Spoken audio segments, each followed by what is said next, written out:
Oh, this is weird.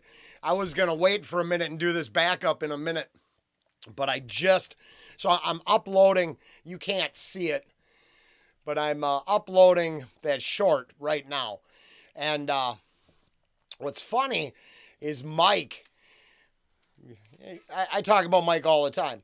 He didn't come up as much in yesterday's comments, and he's given us a little props because of it. Nice to hear new names. And that is literally the kind of stuff why he is out there supporting the channel the way he does. I'm going to do more comments in the morning and just find some other people that have been giving the channel some love and need to be acknowledged for that.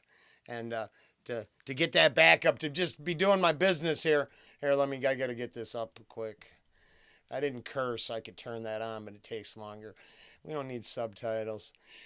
It turns out two-headed anteater. I mean, who knew? Who knew? But I'm just gonna pause because my honey's sitting right here and she doesn't want to be in on this.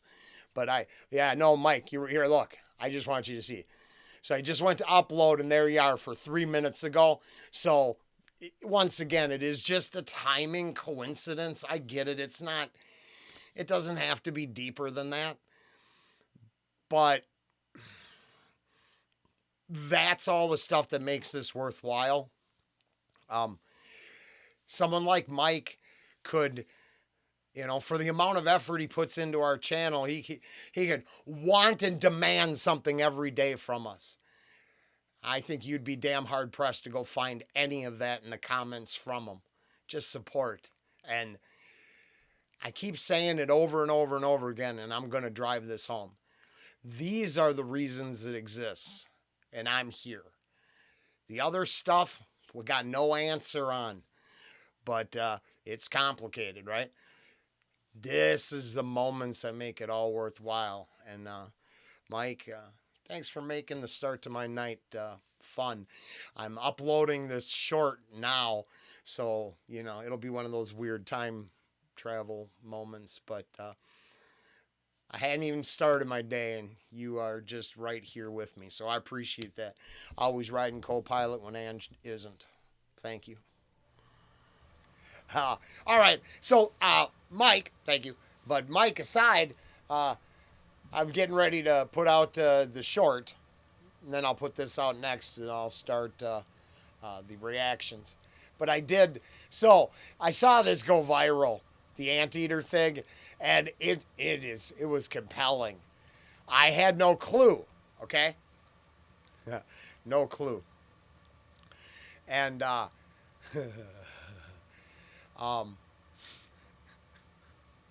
it brought up a couple really crazy things for me. At first I looked it up, and I'll links maybe right there. Why did giant anteaters have pandas on their knees? Well, you'd have to go to like you got to go all the way to like the 350 mark, 330 to figure that out. What it is I want to go the next level, and let's just go with evolution and adaptation to protect itself from enemies. Not a joke by something greater than myself. There you go. No, adaptation. We're going with that. I want to know the animal that was this creature's past predator. That all it needed to do was evolve panda legs, and the predator was like, oh, 2 tasty snacks for one? Nah, I don't want none. I'm done. I'm cool. Because I would argue that from the predator's mind, like this say it was a predator cat, panda that size would probably just be another snack. And it took me forever to realize that it's, 3 legs. What's going on? I'm looking for maybe the peacock or something. That's probably because of the reflection of the orange guy in the mirror, the glass. And then the compelling nature, I got to turn this volume down, of how it used its foot to pick at the log. So it looks like it was competing for the same food, but no, it's trying to bust shit open to get to like the termites, right? And it took me forever to well, not forever, but right there. So also with an illusion, and I think problems with digital photography, its foot or leg would be really. I don't think it's altered digitally, but I mean, it could be messed with because the head is really. This is just the ultimate angle for this thing's, and then the two white stripes in its own fur pattern. But yeah, to be completely honest, I thought we'd jump right to it, and this is everything I learned about two-headed anteaters, and that will wrap it up for part 2 of this. And we got Chris Webby, Steve Vai, Dax, Ghost, featuring Joe Elliott of Def Leppard, Ryan Bronson, who's actually got some good news about. I think it's this one is blowing up somewhere for him, and congrats on that. Still loving you. I don't remember where. I think it was straight out of the comments, so I'm doing it, and their playlist. And any sort of obvious overcomes of the cards we're being dealt in life to achieve anything is a kick-ass deal. So that's coming, and the Anteaters, and we covered that. So really, it was just the irony of Mike. You get a heart for that. Oh, yes, there's more to come. And hold on a second. Oh, this is not weird, but oddly appropriate for Roland. Troy from an hour ago. And this is why it gets weird sometimes. I like to comment. It's for Troy, this response. It's a puzzle and a mystery if you want to search it all out, if you can't read this, right? And you can't see it.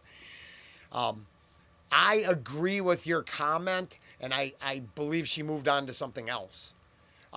In a way. Now, I think technical proficiency is through the roof, and that's all I know right now.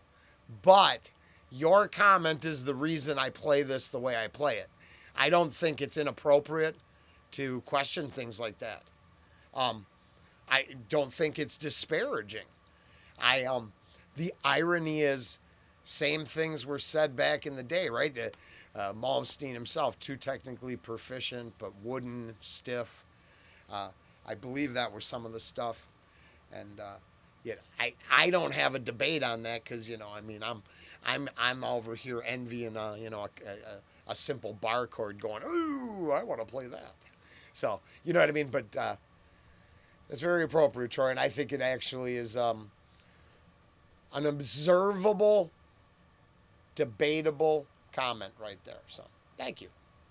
Oh, yeah, we're not going to get very far in. Mikhail, I hope. Thank you. Enslaved by a Casio watch. Now, a lot of those jokes are probably rehash of like pop culture jokes. So I admit that I'm really good at regurgitating comedy that I've heard, holding on to certain jokes and reworking them.